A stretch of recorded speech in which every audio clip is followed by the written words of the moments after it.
It is the Arrow Elite Series 4-foot by 10-foot metal outdoor storage shed. It weighs 269 pounds, something like that.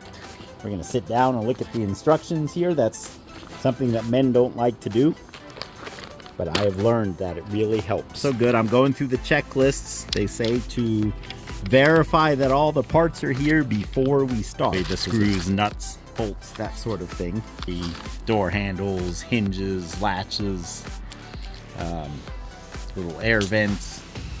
Everything is good. I need to take everything out of that box, and I guess I'll spread it out on the grass there. I just spent several hours going through the book here,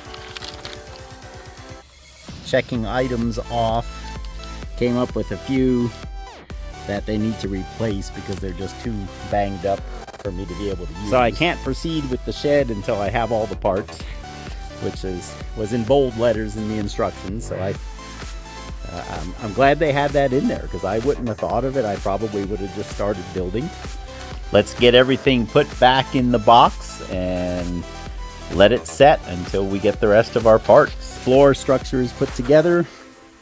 As far as the outside frame, that's not the floor kit that I mentioned earlier. That gets built after the shed. I have good news, and that is that today my package arrived with the other parts. Well, the adventure begins today.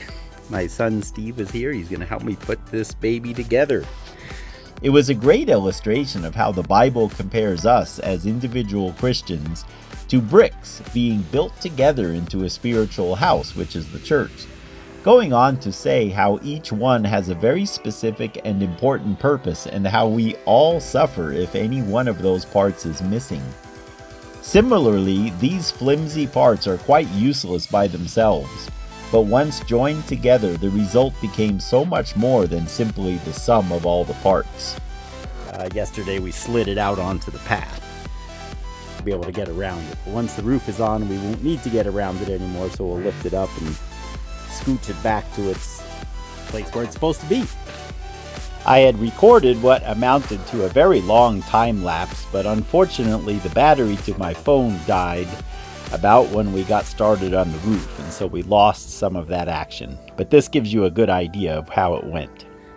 Thank you guys so much for joining me today in this video. That we made some really good progress. The shed is pretty much done, and where it's gonna go, I think it looks very nice.